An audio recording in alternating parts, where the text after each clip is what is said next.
Bismillahirrahmanirrahim. Assalamualaikum warahmatullahi wabarakatuh. Saya Radana Mahmud dari Manajemen Pendidikan Islam. Saya akan membahas materi tentang ontologi. Ontologi ilmu pengetahuan. Ontologi dalam bahasa Inggris, ontologi dari bahasa Yunani ontos, ada atau disebut ada atau keberadaan, dan logos bisa disebut studi ilmu tentang. Ada beberapa pengertian dasar mengenai apa itu ontologi. Ontologi merupakan studi tentang ciri-ciri esensial dari yang ada dalam dirinya sendiri yang berbeda dari studi tentang hal-hal yang ada secara khusus. Dalam mempelajari yang ada dalam bentuknya yang sangat abstrak, studi tersebut melontarkan pertanyaan seperti apa itu ada dalam dirinya sendiri. Ontologi termasuk cabang filsafat yang membahas mengenai sifat atau wujud, lebih sempit lagi sifat fenomena yang ingin kita ketahui. Ontologi juga bisa mengandung pengertian sebuah cabang filsafat yang menggeluti tata dan struktur realitas dalam arti seluas mungkin, yang menggunakan kategori-kategori seperti ada atau menjadi, aktualitas atau potensialitas, esensi, keniscayaan, dasar, yang ada sebagai yang ada. Ontologi mencoba melukiskan hakikat yang ada. Yang terakhir, ini menunjukkan bahwa segala hal tergantung padanya bagi eksistensinya. Ontologi juga mengandung pengertian sebagai cabang filsafat yang melontarkan pertanyaan, apa arti ada dan berada, dan juga menganalisis bermacam-macam makna yang memungkinkan hal-hal dapat dikatakan ada. Dari beberapa pengertian ontologi di atas, maka dapat diperoleh gambaran yang lebih jelas apa yang disebut dengan ontologi. Ontologi juga mengandung pengertian sebuah cabang filsafat yang menyelidiki realitas, yang menentukan apa yang kita sebut realitas. Dari beberapa pengertian dasar tersebut, bisa disimpulkan bahwa ontologi mengandung pengertian pengetahuan tentang yang ada. Ontologi merupakan bagian dari filsafat yang membahas pandangan terhadap hakikat ilmu atau pengetahuan ilmiah, termasuk pandangan terhadap sifat ilmu itu sendiri. Istilah ontologi muncul sekitar pertengahan abad ke-17. Pada waktu itu, ungkapan filsafat mengenai yang ada, filosofia entis, digunakan untuk hal yang sama. Menurut akar kata Yunani, ontologi berarti teori mengenai ada yang berada. Oleh sebab itu, orang bisa menggunakan ontologi dengan filsafat pertama Aristoteles, yang kemudian disebut sebagai metafisika. Namun pada kenyataan, ontologi hanya merupakan bagian pertama metafisika, yakni teori mengenai yang ada, yang berada secara terbatas, sebagaimana adanya, dan apa yang secara hakiki dan secara langsung termasuk ada tersebut. Pengertian pengetahuan pada ontologi.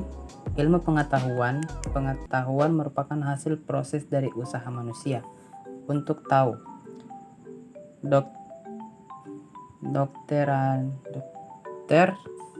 Sidi Ghazalba mengumumkan bahwa pengetahuan ialah apa yang diketahui atau hasil pekerjaan tahu.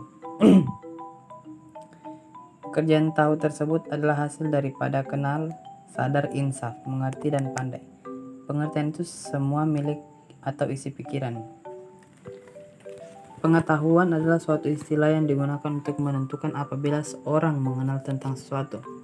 Suatu hal yang menjadi pengetahuannya adalah selalu terdiri dari unsur yang mengetahui dan yang diketahui, serta kesadaran mengenai hal yang ingin diketahuinya itu.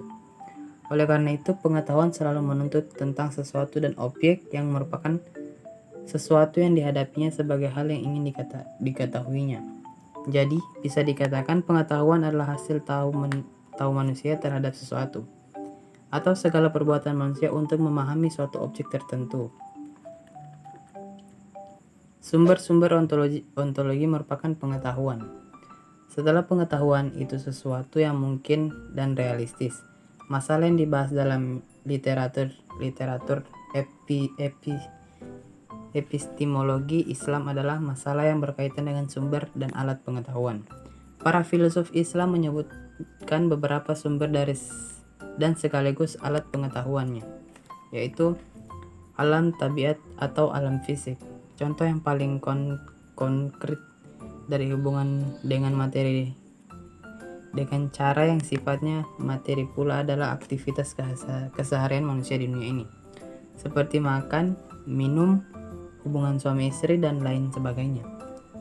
Dengan demikian, alat tabiat yang materi merupakan sumber pengetahuan yang barangkali paling awal, dan indera merupakan alat untuk pengetahuan yang sumbernya tabiat.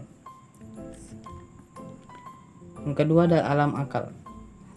Kaum rasionalis selain alam tabiat ada alam fisika yang meyakini bahwa akal merupakan sumber pengetahuan yang kedua dan sekaligus juga sebagai alat pengetahuan. Mereka menganggap akal lah yang sebenarnya menjadi alat pengetahuan, sedangkan indera hanya pembantu saja. Aktivitas akal. 1. Menurut kesimpulan, yang dimaksud dengan menarik kesimpulan adalah mengambil sebuah hukum atas sebuah kasus tertentu dari hukum yang general. Aktivitas ini dalam istilah logika disebut silogisme, kategoris, demonstratif. Yang kedua, mengetahui konsep-konsep yang general. Ada dua teori yang menjelaskan aktivitas akal ini. Pertama, teori yang mengatakan bahwa akal terlebih dahulu menghilangkan ciri-ciri khas yang beberapa person dan membiarkan titik-titik kesamaan mereka. Teori ini disebut dengan teori tajrid dan intizah. Kedua teori yang mengatakan bahwa pengetahuan akal tentang konsep yang general melalui 3 tahapan, yaitu persentuhan indera dengan materi, perkamaan benak, dan generalisasi. Yang ketiga adalah pengelompokan wujud. Akal mempunyai kemampuan mengelompokkan segala yang ada di dalam realita ke beberapa kelompok. Yang keempat adalah pemilahan dan penguraian. Yang kelima, penggabungan dan penyusunan. Dan yang terakhir adalah kreativitas. 3 adalah ontologi, tamsi. Termasuk alat pengetahuan manusia adalah analogi yang dalam terminologi fikih disebut qiyas. Analogi ialah menetapkan hukum atau baca predikat atas suatu dengan hukum yang telah ada pada suatu yang lain karena adanya kesamaan antara dua sesuatu itu. Analogi tersusun dari beberapa unsur. Yang pertama, asal, yaitu kasus parsial yang telah diketahui hukumnya. Yang kedua, cabang, yaitu kasus parsial yang hendak diketahui hukumnya. Yang ketiga, titik kesamaan antara asal dan cabang. Dan yang keempat adalah hukum yang sudah ditetapkan atas asalnya. Lanjut, hati dan ilham atau wahyu. Kaum empiris yang memandang bahwa ada sama dengan materi sehingga sesuatu yang ingin materi adalah tidak ada.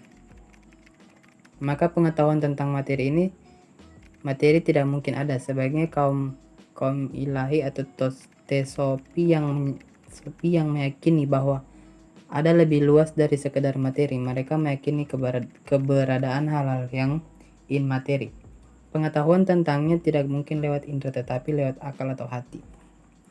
Tentu yang dimaksud dengan pengetahuan lewat hati di sini adalah pengetahuan tentang realita, materi eksternal. Kalau yang internal seperti rasa sakit, sedih, senang, lapar, haus, dan hal-hal yang intuitif lainnya diyakini keberadaannya oleh semua orang tanpa kecuali.